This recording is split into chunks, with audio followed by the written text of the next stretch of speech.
I'm Phyllis Jackson.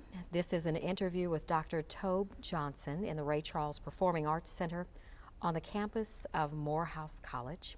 It is Wednesday, September 23rd, 2015. Dr. Johnson, thank you so much for agreeing to be with us and joining us today. We are pleased to join you. We appreciate it. Dr. Johnson, there's so much in your life for us to cover, and we realize that we could not possibly cover it all in the time restraints we've been given, but we'd like to stretch and cover as much as we can. We want to know who you are. We want to know all about you as much as we can collect and gather about you. Take me back to your early years. We know you were born in Birmingham, Alabama. I'm sorry, take you back to Take us back to Birmingham, Alabama. Sure. Take us back to the early years. When you were a child, what was life like for you as a child? My first response to what your question is that even at my age, I'm still trying to solidify my identity. You ask who you are. I'm not entirely sure who I am, but that's besides the point. Well, let's go back to Birmingham. I was born in an area of Birmingham called Pratt City. It's a highly industrialized area. By industrialized, I mean heavy industry, specifically coal, iron, and rail. And that's the milieu in which I grew up. Virtually everyone in and around my home worked in the coal mines or in the steel plant or on the railroad of some type. So Wow. that's kind of setting. Family members and all were in some way working in an industrial Oh yes, type of- my father worked as an assistant in the electric shop in the Tennessee Coal Line and Railroad Company, Inslee Works. So my father worked there until his death. What do you remember most or significant about your childhood? Give me some happy times in your childhood. I recall my childhood as being fundamentally a happy one. Now, there's some problem. This is the Depression.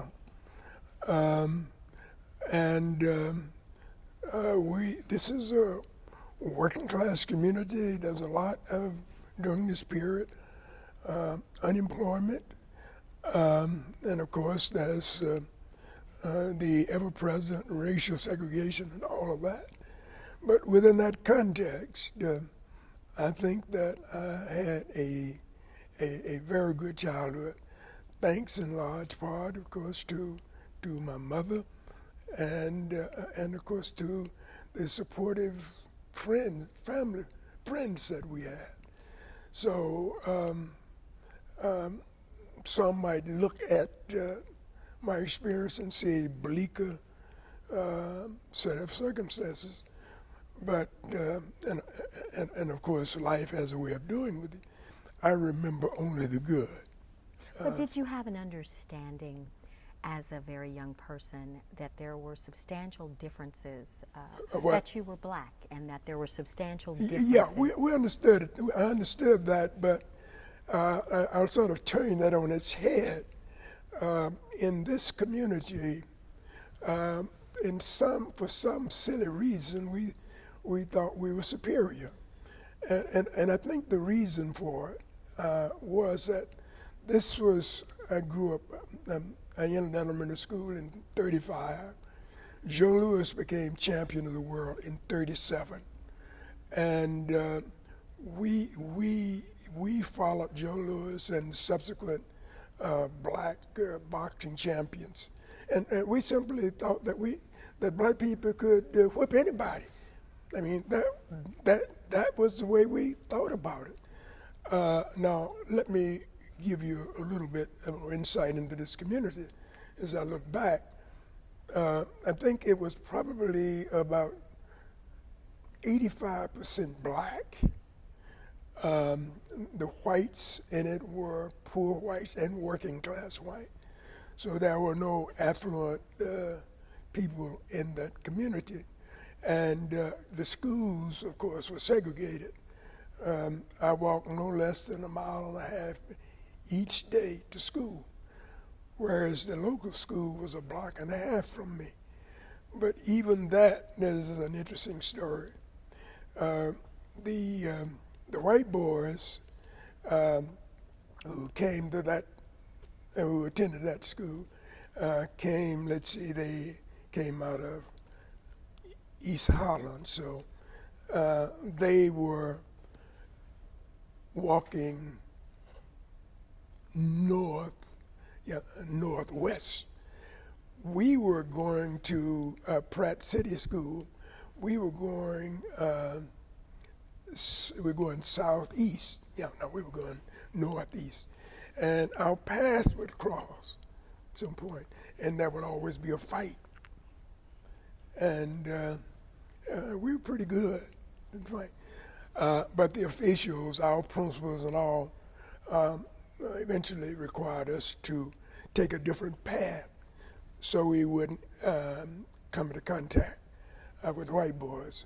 Because when we came to contact with them, we would fight. And there was no fear on our side about doing that. I mean, I suppose we were just young and silly, but there was no fear about that. And we thought we could beat any black man could beat any two white people. That was the mythology that we held on to at that point. You said you had from all intents and purposes, a good family life, a good childhood growing up. What was it like for you? When did you really come to terms with or begin to realize that there was a difference here in the way I'm being treated versus the way others are being treated? I mean, growing up and realizing there's segregated schools is one thing. But when did you really, really take notice that there's something different going on? Well, I didn't have that deep insight. I must admit, because let me give you an example of how I came at this. And I had a variety of jobs. I began working, I would say I began working probably in some way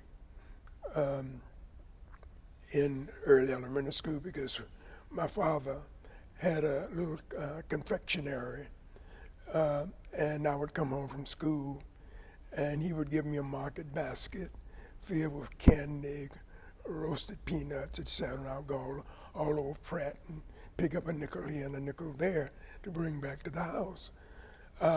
So I've worked all my life, but the example I'm going to give you here is a very specific one. I must have been I might have been 13. And I was fairly large for my age. I got a job working with a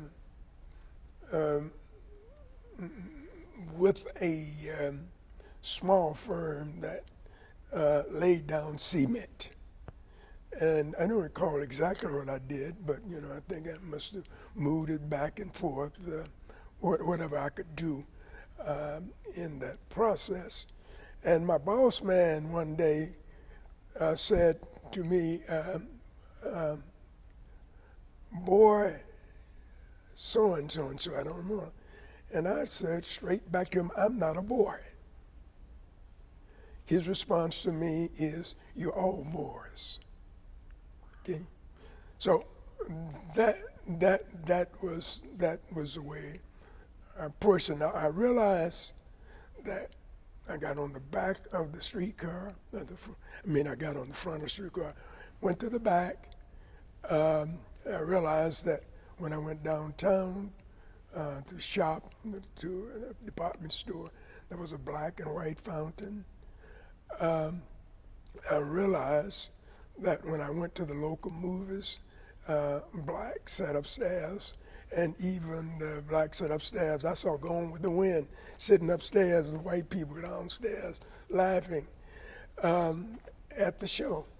Now, if you tell me about insight into this, I really didn't get insight into this until I came to Morehouse and Dr. Mays began to talk about this and began to raise my consciousness about these things. Give me an example. In my neighborhood, there was a theater, as I told you. It was segregated. We boys went upstairs. We sat upstairs, and as I said, we sat upstairs even during the Gone with the Wind film.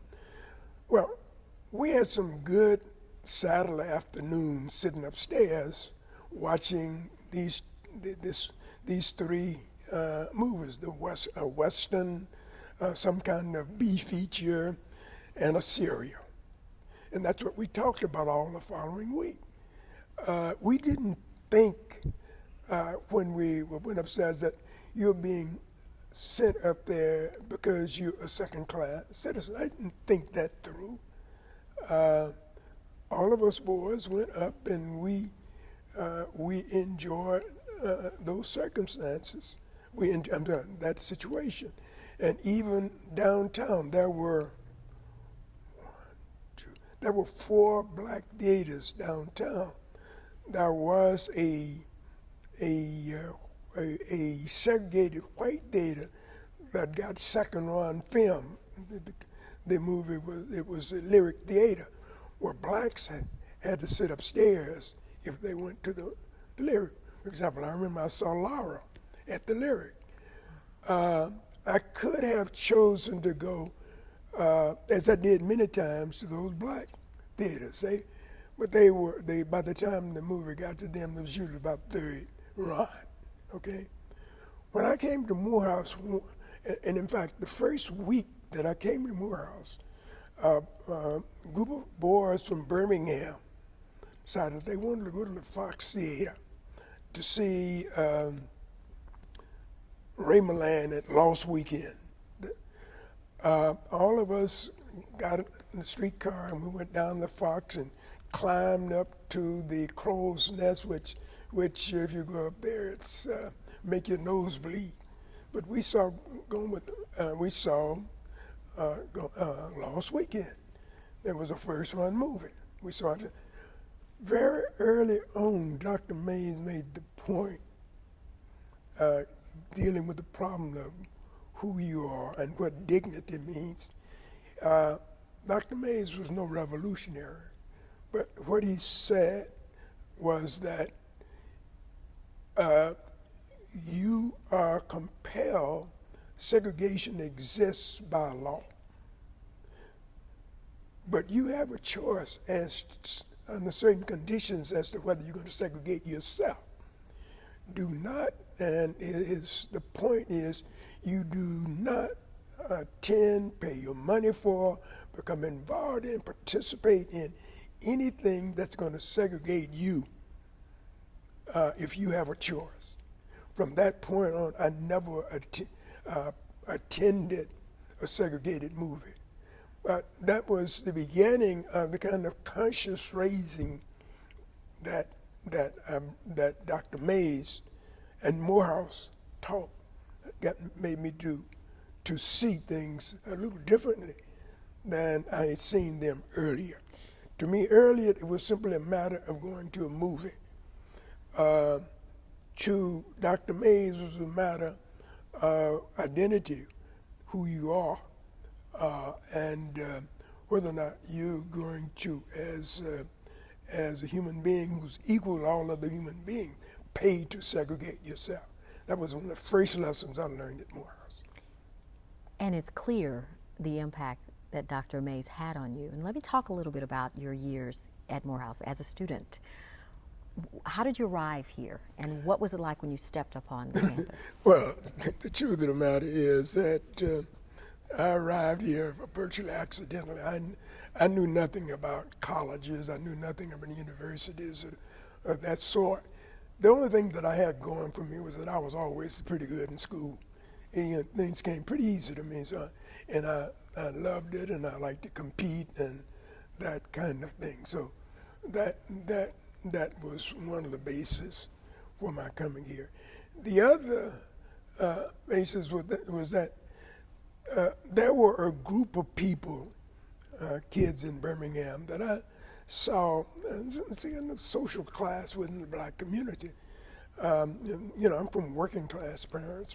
Neither my father, I don't think my father was not the most literate person in the world, and my mother only graduated from elementary school.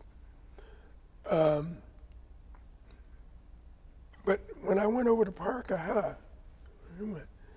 there were these people from Smithfield and other places who I thought somehow embodied something that was a little more than I had. I think about the Noah Wills and those people. These were the smartest people at Parker, and these are the people I want to emulate. And then I learned that they had, when they graduated, a class ahead of me, they came over to Morehouse. I didn't know anything about Morehouse. And for some reason, I can't tell you why, I began to think about college, and I talked to the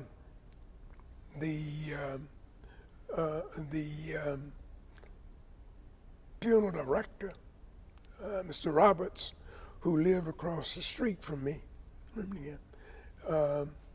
At that time, the black middle class consisted of funeral directors, teachers, postmen, and occasion ministers, and an occasional doctor here and there. So Mr. Robinson was someone's opinions I saw. So I talked with Mr. Robinson, Mr. Roberts, and Mr. Roberts had spent 2 years at Morehouse. So he recommended Morehouse, okay? Now, let's say then I went home and I told my mother. Well, by this time my father was deceased. My father died when I was 14. And my mother was left there to, she ran that little confectionery, and that was her income. But she told me that if I wanted to go to college, she would do all that she could to help me get there. Now, very interesting, the culture in this community at that time was really basically anti-school, anti-college. You got to think about it at that time. There were certainly during the war period and even after, the steel industry was booming. The transportation industry was booming. The coal mines were booming. A person could come right out of high school or drop out of high school and go out and get what we called then good jobs. So all of my friends, virtually all of my friends, my boys, either a couple of them finished high school, most of them dropped out and went to work, most of them at the steel plant or on the railroad. And so, the question was, why didn't I drop out? One of the reasons is that my mother encouraged me to go home.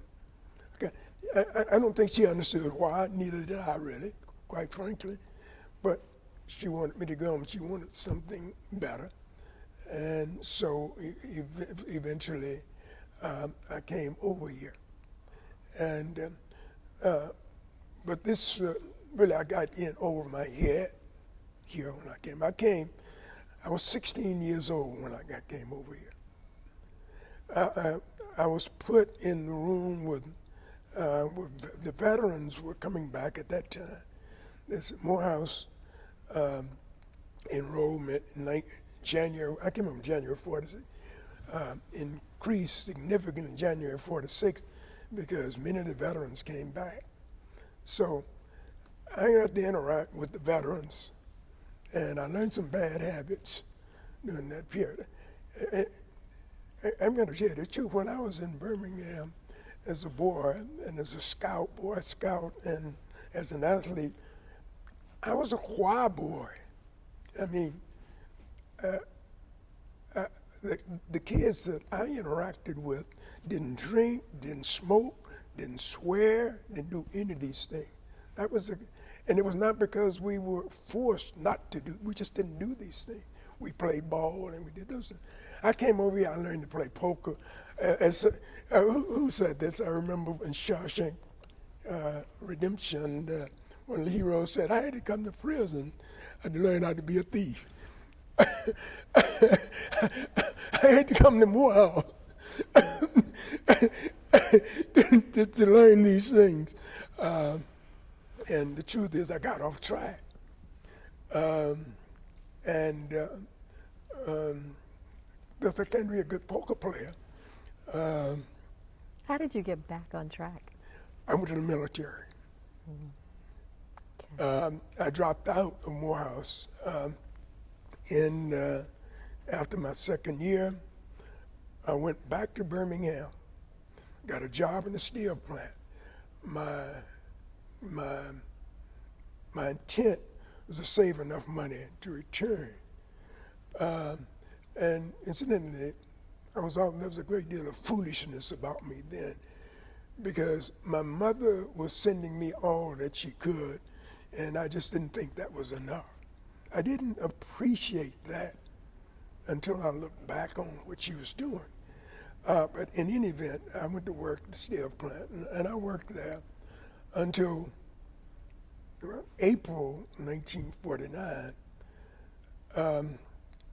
And the foreman came to me and said, asked me how long I intended to be out there, was I married, et cetera, et cetera.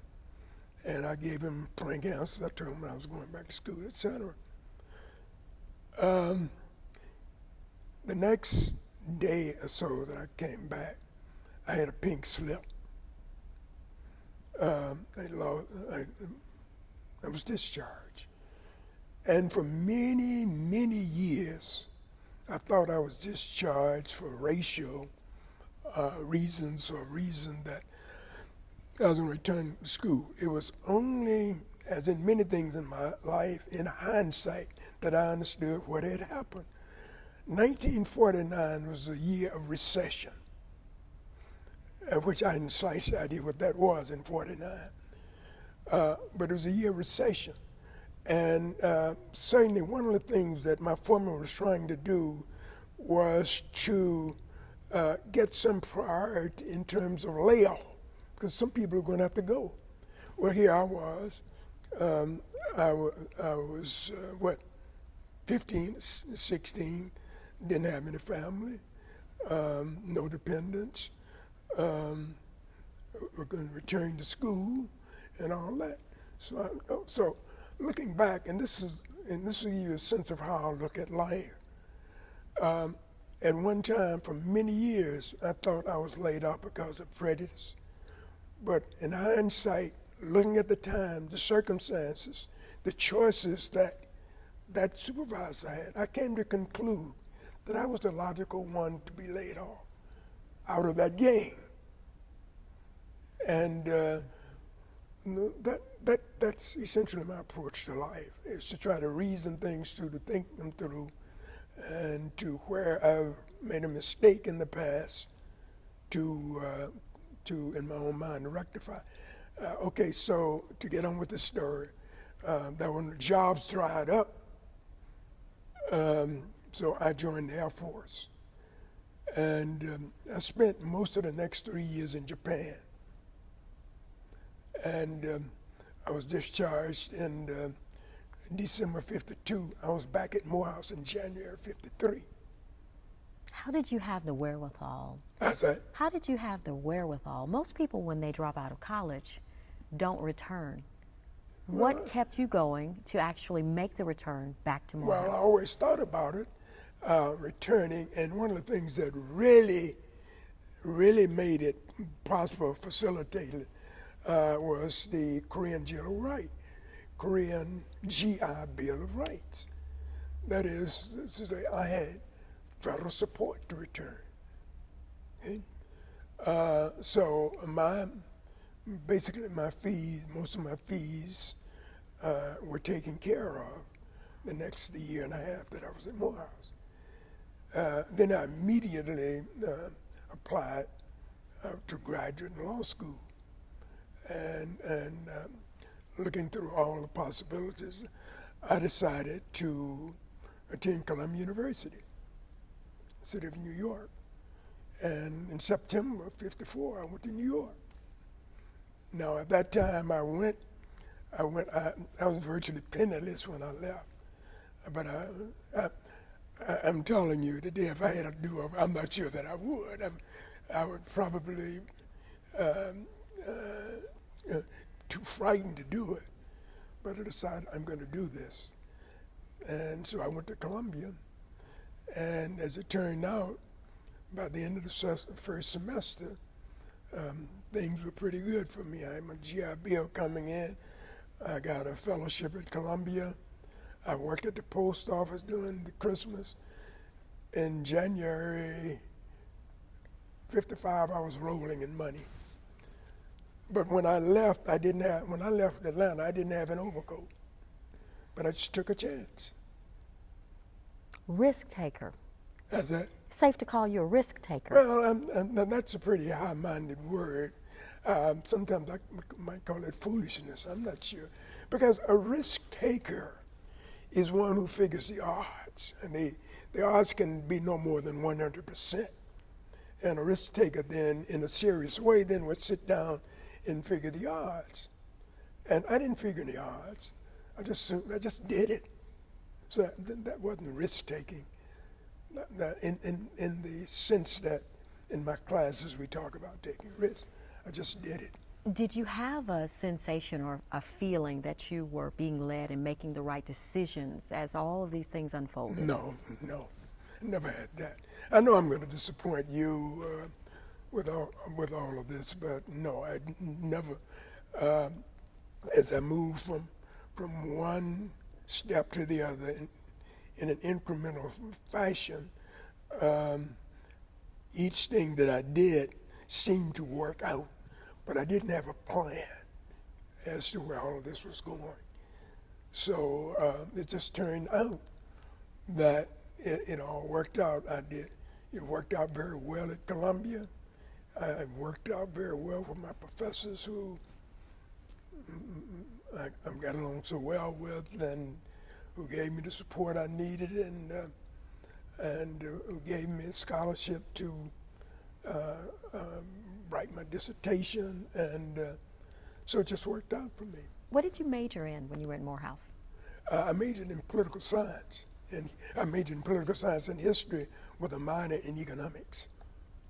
Yeah. That makes a lot of sense now. It's very clear. Do you remember the key instructors or professors who stood out in your mind as you were taking those classes? Well, all of my instructors were outstanding. My major professor, Robert Brisbane, was the one who got me interested in graduate school as contrasted with the law. He served as my model as to what a professor should be. Associated with him was the chairman of our department, history teacher, Dr. Professor Kennedy, who particularly excited me in talking about the English institutions. I took English, and I guess the person who, in terms of how I think, influenced me most was a man by the name of Nathaniel P. Tillman, who taught me a course called Language and Thought and Thinking. And those men were influential in my life and more. Now, at another level, Dr. Mays was, because Dr. Mays was providing the rhetorical and philosophical and the inspirational basis for who I became. He provided a philosophical, theological foundation for my thoughts, and what my role as a Morehouse man should be as a graduate and as a human being in the world after graduation. That was framed by Dr. Mays, and it was reinforced within the milieu of the college generally and within the chapel more generally. So I would say that it was these kind of intramural influences that supported and sustained what I was doing in the classroom that really sort of propelled me forward, even though I was not the kind of person who really planned a lot. But these things were embedded in me. And as most Morehouse men of my generation would say about themselves, is about maybe what would Dr. Mays think? I mean, he had become part of our conscience. And so decisions were made. It's safe to say that he had so much of an influence on you that Yeah. you thought twice before you made decisions. Yes, he would. And not just me, but virtually, I think this was true of most more men of my generation. I mean, he had a transformative influence on us. What were some things that he said? You mentioned understanding. You were able to look back on your life when you looked at the theater, the movie theaters, and you began to understand when Dr. Mays spoke about segregation and the decisions you needed to make about whether or not to segregate yourself. Yeah. But talk to me about some of the things that you learned from him specifically, things he said that struck with you. Well, it's very difficult for me to, I would have to go back and think about it, but let me sort of put it this way, and I hope this doesn't, I hope this makes sense to you. It was the theological and philosophical framework in which he expressed himself. Much of what Dr. Mays said, if said by an ordinary person, would not have an impact. But the way, first of all, he was a great orator and rhetorician, so much of that in sense, but he was always able to frame it, and he was able to frame it whether in form of talking about Reinhold Niebuhr or Paul Tillich, or even a biblical character, even a minor biblical character, because he wrote his dissertation, I believe, one of his, something the work that he did was about a minor biblical character. So he could take these characters and these great philosophers and these theologians and weave this into his speech. And it just had this impact on you. And I would have to go back and try to think of some of the specific things. Many of these show up in his books, Born to Rebel, and The People Drive Me On. But these are the kinds of things that he sort of said to us every month when we listened to him. What do you remember about chapel? Tell me about weekly chapel. Well, the chapel was a context in which I think Morehouse men were made. I think we learned the ABCs in the classroom. I think we learned to be Morehouse men in the chapel. That was its purpose.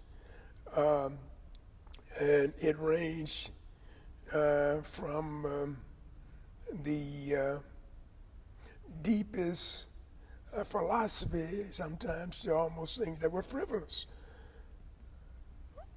But that's where it was. And that's where the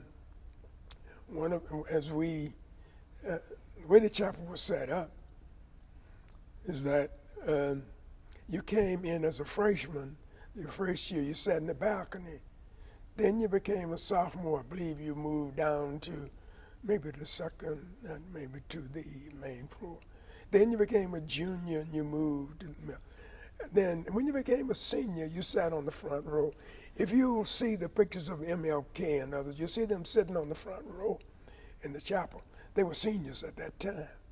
Well, just the act of moving and moving from up the stairs and coming down the chapel gave you some sense of entitlement, sense that you were going or something. So it was a total experience, an organic experience, and when I talk to my classmates now, I mean, they tend to remember it pretty much as I do.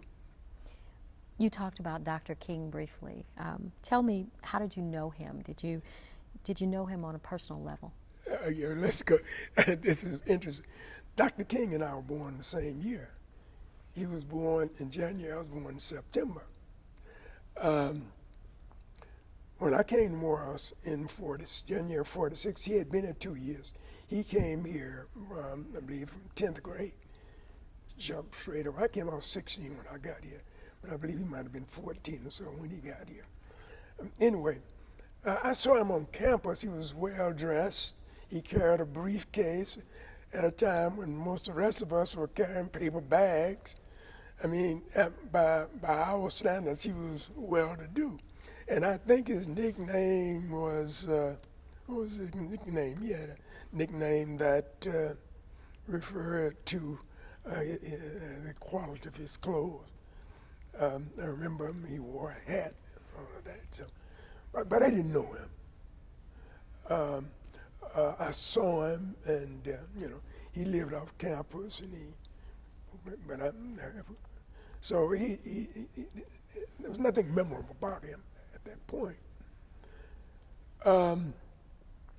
Fast forward,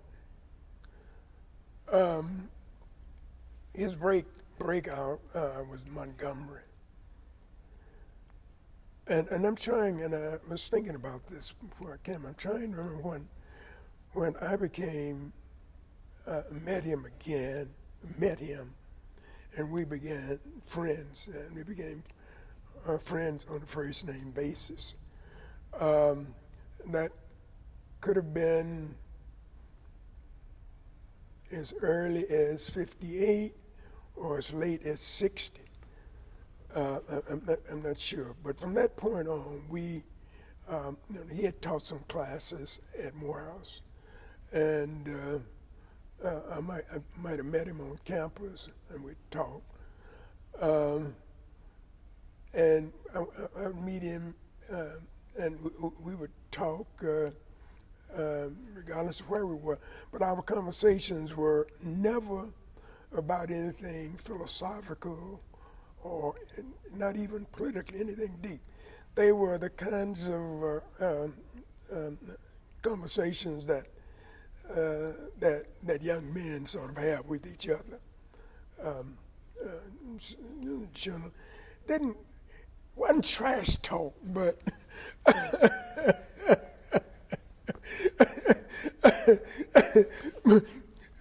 but it wasn't right on evil either. And that's the way I got to know him. Dr. King was as down-to-earth person as I've known, as any of the guys I ran around with in Pratt City when I was a boy. And that was our relationship there. I got to know his father too. His father was much more uptight than ML. But I got to know his father and sort of, I was president, chairman of the board of the Poverty Agency here in Atlanta, Economic Opportunity Atlanta, and Dr. King was on that board. So Dr. King would say to me, this is him, he said, Tobe, I want you to drop me off at home. I said, okay, Dr. King. So I was Dr. King's chauffeur. That's Reverend not ML. So that was my sort of my relationship with the family. It was about. And as time went on and you began to see what was happening and watching him during his leadership during the civil rights movement, how did that shape your thinking of Dr. King then? Well, it did then and now, particularly the meaning of nonviolence as, and I still think about this, the nonviolence as a political strategy on the one hand, and nonviolence as a moral means of attacking an oppressive system. And I'm not sure from King's writings or even from Gandhi, you know, in the nonviolent process, whether you make these choices to a very large extent because this is the way you feel that you can bring social change about. You can bring social change by affecting the mind and the hearts of the oppressor. And in the United States, by using his own words, by reference to the Bible, by reference to the great statements in the Declaration of Independence as a means of bringing about social change. And the practical side of it, if you try, the other side, if you try to go at it in a violent way, it might mean that a violent end to the movement. So I'm not, even today, I'm not sure where the balance in an activist and philosopher like King's thinking is, whether that balance is on the side of the pragmatic, or whether not it's on the side of the moral. But in any event, King and others who have been successful have been masters of sort of blending these things in such a way that you get the force of violence in the sense that you make the oppressor uncomfortable. On the other hand, you know that in doing it this way, you're not pushing it to the point that you are going to bring about retaliation, except in particular places, particularly benighted places like Birmingham, but or even Mississippi. But even in Birmingham, you can take the national news focus, TV, the New York Times, and like, own this event, kids being hosed and dogs biting, etc., and use it for your purposes of social change. So that's the way I think about that. I'm still, and you see, I'm still pondering it. Yeah. But What was your involvement in terms of, were you involved in the civil rights movement per se? no, I was not involved in the civil rights movement. Let me tell you about my movements. 58, let's see, when the civil rights movement began, and it didn't begin there, but let's say its most the manifestation of it that most people are aware of is the Montgomery City, the Montgomery boycott. At that time, I was at Columbia University. The initial freedom rides, I believe, the freedom rides were in 1960, or 61. At that time, I was in New York and in Texas. I got back to Atlanta in '62.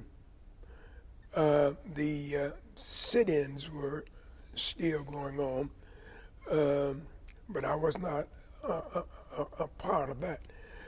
But let me tell you what I was a part of. Out of those protests in early '60s and certain decisions of the Supreme Court in 1940s outlawing the white primary. By 1956, the political arena became opened up a little bit for blacks in Atlanta. Up until 1954, we only had one black person on the Board of Education. I think 1955 we had one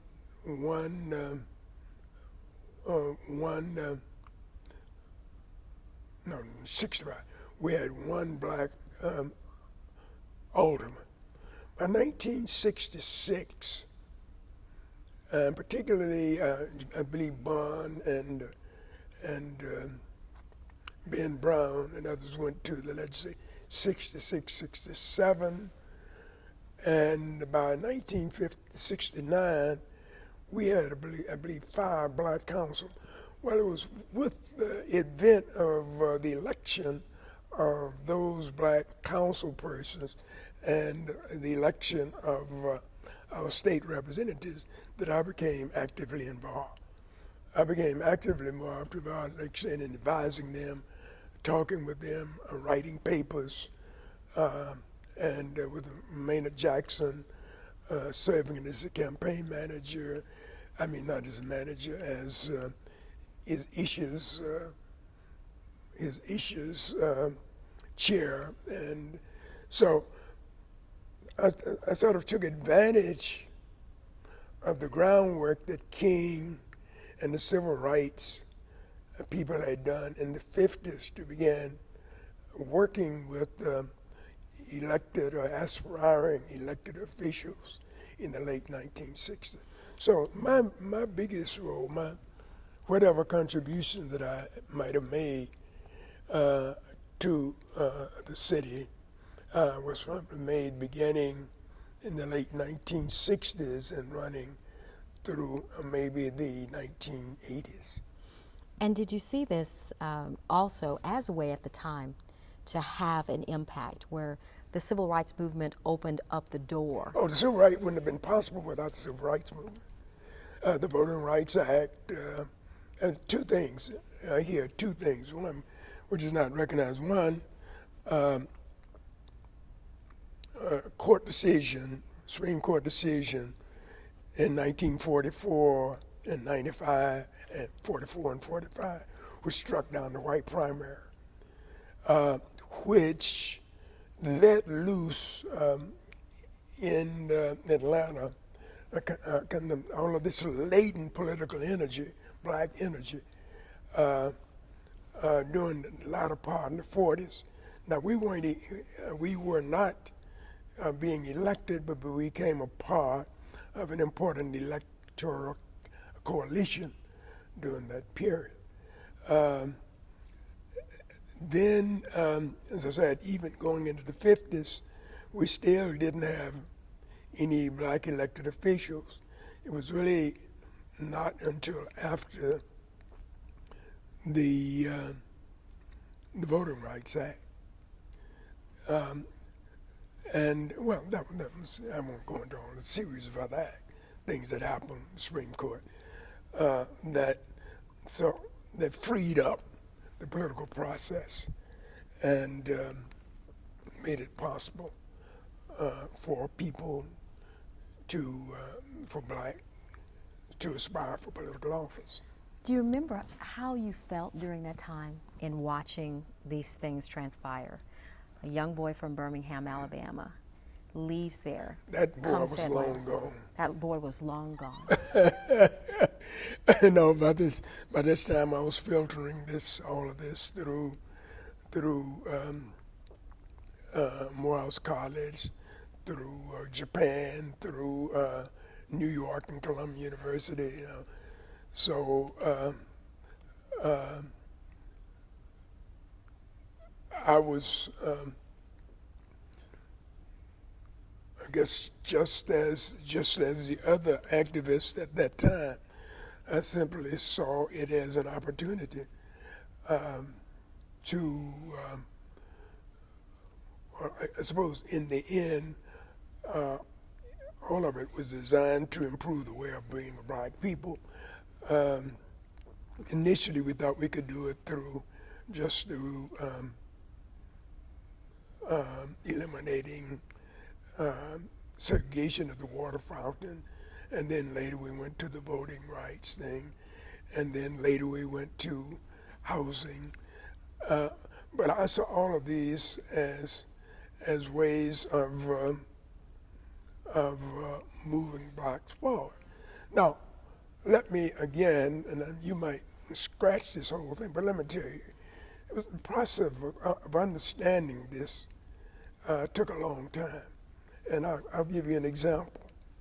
Now, I graduated with a degree in political science and history from Morehouse, 1954.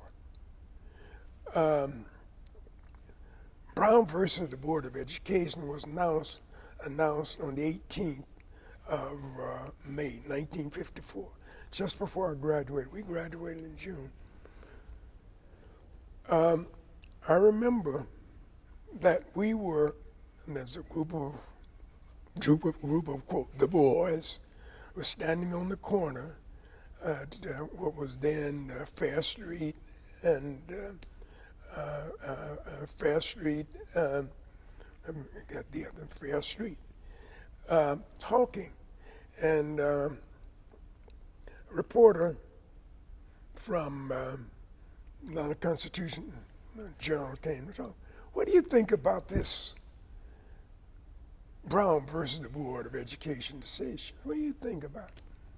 Well, our position on it was, look, the Supreme Court has spoken.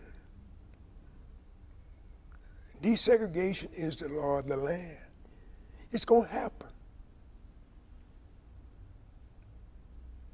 We didn't have the slightest idea what we're talking about because it didn't happen.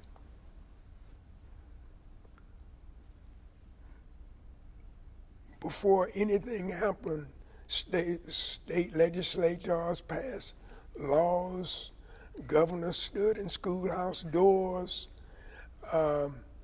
white people took their kids out of the public schools, the Supreme Court backtracked. I mean, what we thought, and maybe this would be a useful thought, being black and being people who had been people who had been subject to the law all our lives. Well, when the law said something, you did it. That was our experience. This is the law. It was inconceivable to us at that time that the highest court in the land could say something and people wouldn't do it. And that's what I mean by our naivete. Which means that over time, both through the process of learning about government and politics at Columbia and through my own experience, I learned to understand how change comes about and how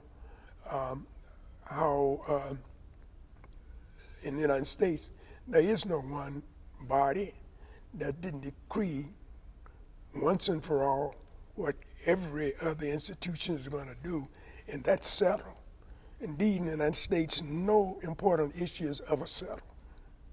Even right now, we're fighting over Social Security. So And I think that it comes about as being as bedrock a piece of public policy in this country as I know. But so there was a good deal of naivete about politics, about power, and about how things, how change takes place. I had to learn that. I learned that again watching the civil rights movement. I learned it from formal study at Columbia. I learned it from my own experience. In so learning, how frustrating was it for you when you look at the progression of a people and what you desired to see happen for your people? Yeah. Well, I think that to a very large extent that's a function of temperament. And for some, that pace of change would lead to the Black Panthers.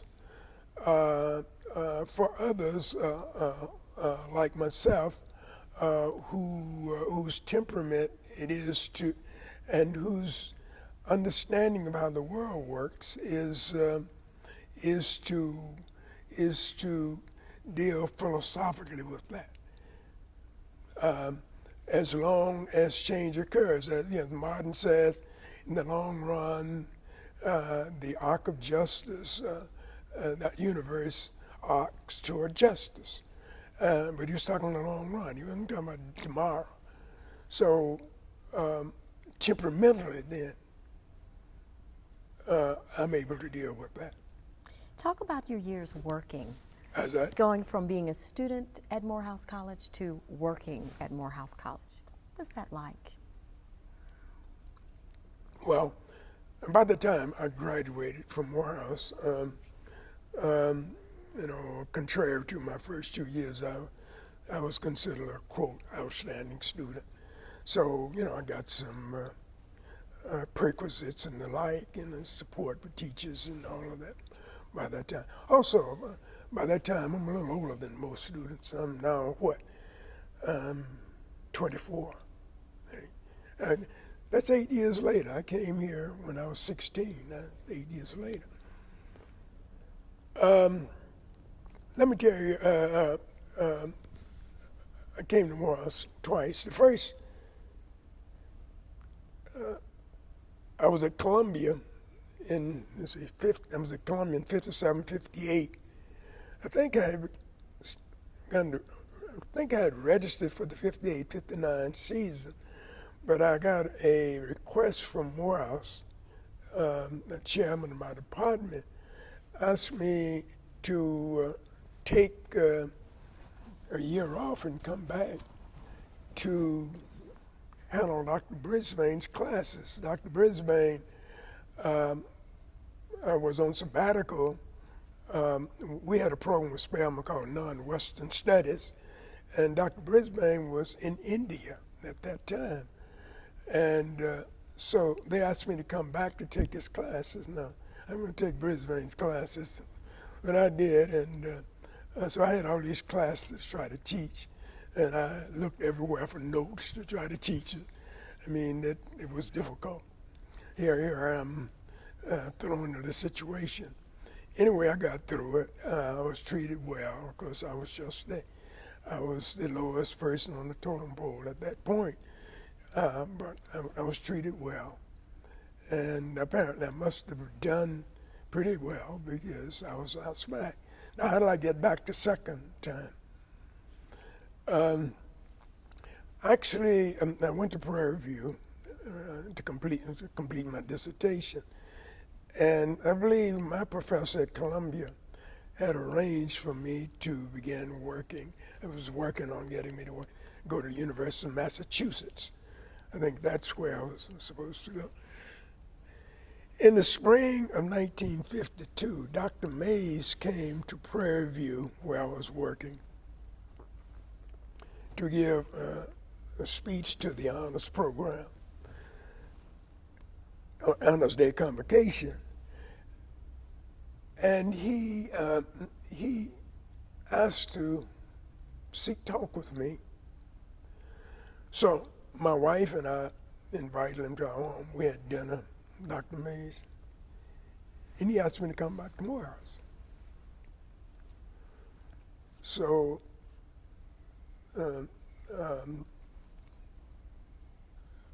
I sort of gave up everything else, and in the fall of '62, I came back to Morehouse.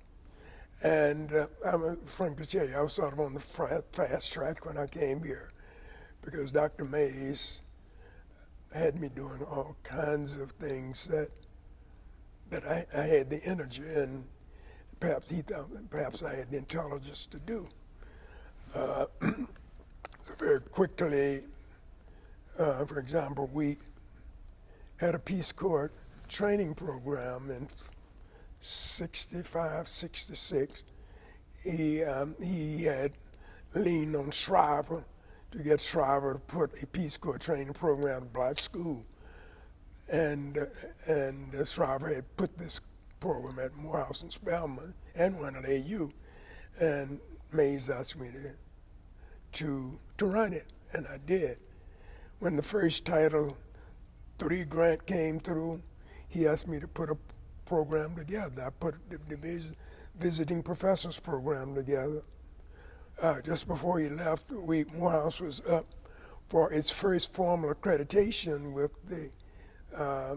with the Southern Association of Colleges and Schools, and we had to do a self-study. Mays asked me to lead the self-study. So really, I was one of Mays's boys. He brought me here, and but of course he left in '67. So my assimilation back into the faculty, it was very good. And you've enjoyed how many years? How's that? How many years have you've been here at Morehouse as an instructor?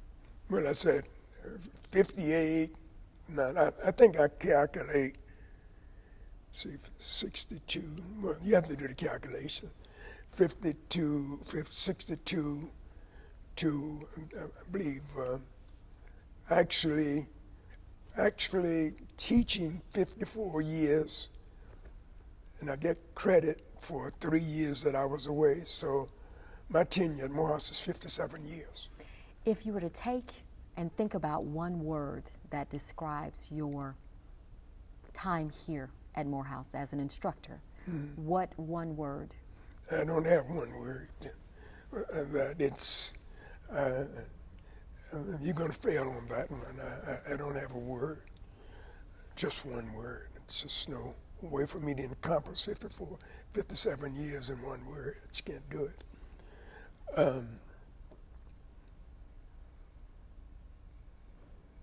It's been challenging, it's been exhilarating at times, it's been disappointing at other times. Through it all, I would say that if I had to seriously think about whether or not I would have taken Dr. Mays' offer, whether or not I would have gone with the position that my professor at Columbia University was grooming me for, I would think on balance I would do Morehouse again. And just a few more questions, Dr. Johnson. I want to talk a little bit about the election of President Barack Obama, how significant it was, and what it meant to you. What do you think it means to our nation? That's a very, first of all, the election of Obama sort of made me forget, in my exuberance, made me forget the lesson that I had learned back in 1954 with the Supreme Court. Obama's rhetoric was so compelling that I sort of lost control of myself as a political scientist. I mean, he influenced me. Change is coming. Change is coming. Now, I know how change comes in this country, and I know how difficult it is. But I got swept up in that, just as though I sort of got away from my academic side.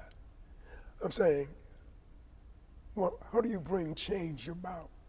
You got a Congress over there, you got a House, you got a Senate, you got a Supreme Court. All of these are intended, set up deliberately by the founders, really to make change difficult. And you'll make change. And that's not even to consider the racial aspect of it. I mean, this is anybody. Change takes place in the United States on a rapid scale only under conditions of emergency. Franklin Delano Roosevelt was able to do what he was able to do to a very large extent because 1/4 of the population was unemployed. That's the New Deal. Johnson was able to get some things done in 1964, partly because of the death of Kennedy, partly because those girls were killed over in Birmingham, partly because of the March, Selma March. I mean, change just doesn't just come. But Obama talked about it as it was coming. He was wrong. and I bought into that. So that's one side of it. Now, if you ask me what he's been able to accomplish, I said, given the obstacles in his way, I would say outstanding. The Affordable Care Act, for example, the Consumer Protection Act, all of these some, the act that made it possible, in fact, for him to stanch the recession.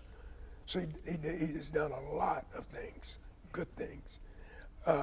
But the great change that we talked about hasn't come about. It couldn't come about because of the way this system works.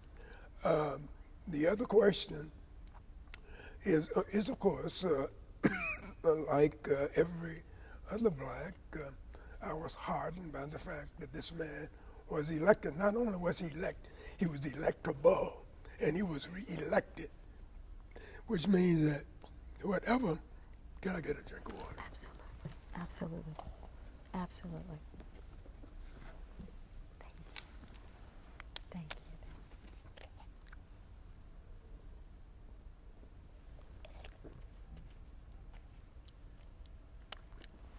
Thank you. Okay, thank you.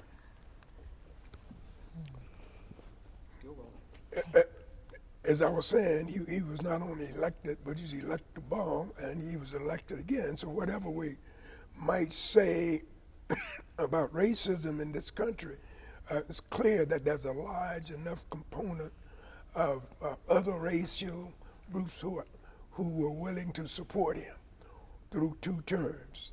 So that gives me heart. And I think that he's had difficulty from the very beginning. Of course, the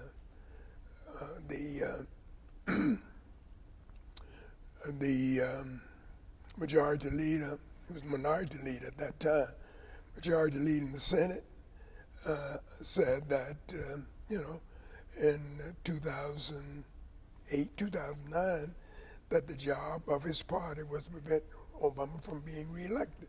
But he was reelected. So I think that within the limitations of this system, I think the president has done just about as much as he could to advance the well-being of blacks and other people of who are not part of the most prosperous element in the society. Now, you're going to get some pushback from some black scholars on that.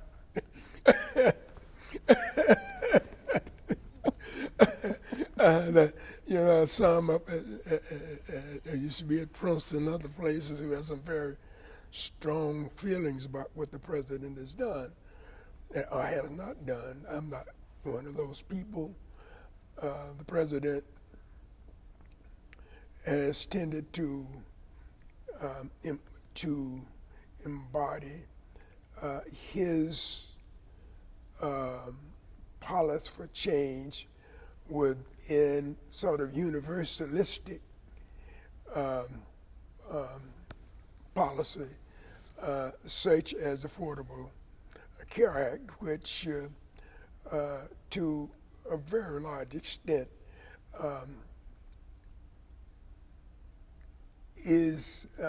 helps poor people and blacks probably more than any other piece of legislation might do it. In other words, what he was doing strategically, what he was trying to do is trying to advance the well-being of certain groups, but within the system that he's working, he has to put what he's doing within a universalistic context, so that it applies to everyone who falls fundamentally within that category. So that's where I am on that. Just a few more questions, sir. I'm enjoying this so much. But to switch gears to a more serious matter in terms of the races, with the police brutality, sure, the issues of Ferguson, and most recently of Charleston, these are some of the same issues we saw back in the 1950s, and it seems like it's reemerging, that we're revisiting it all over again. What are your thoughts as a person who's endured the other side? Well, it turns out, and I was talking with one of my students about this, he's trying to put together a seminar now, and as you look back, the movement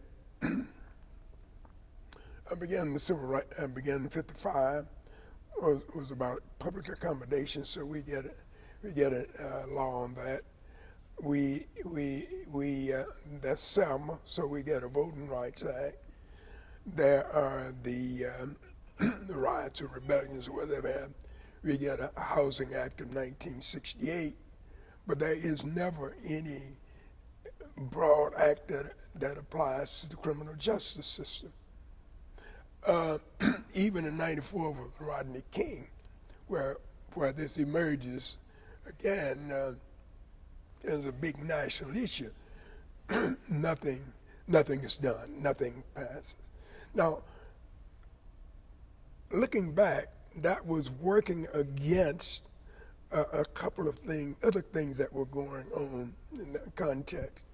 That was let's call it the so-called war on drugs, the escalating crime, civil disorder during this period, the Reagan administration, which in a way was not entirely acceptable to civil rights issues. So a lot of things were going on, just beginning in the '80s and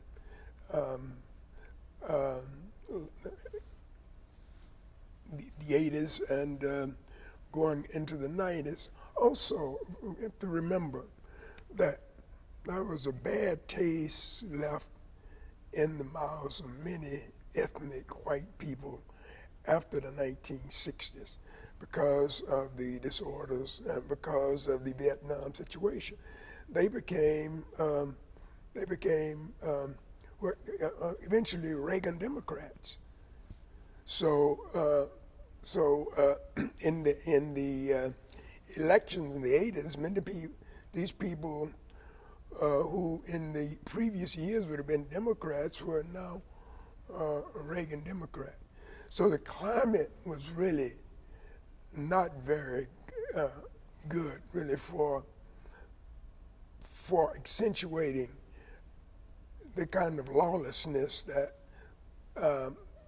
the police departments were perpetrating.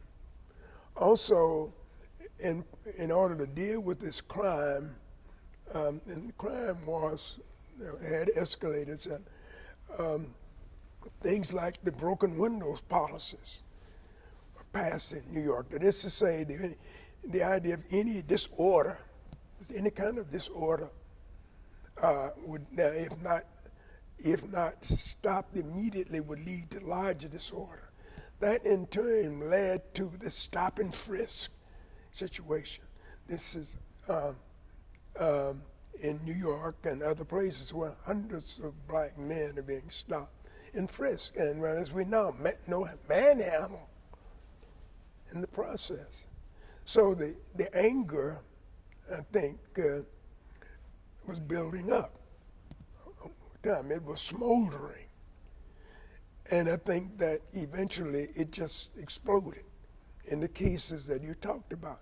It's been there all the time, the injustice that we're talking about. And now we understand that it's even worse than we knew, because now we know that cities like Ferguson and others were kind of using the arrest of blacks and poor people as a kind of piggy bank to run the government. We didn't know that at the time. So that was one of the things that sort of accelerated and that the police to keep this pressure on. We began to understand that a little better now. So the movements that we see now are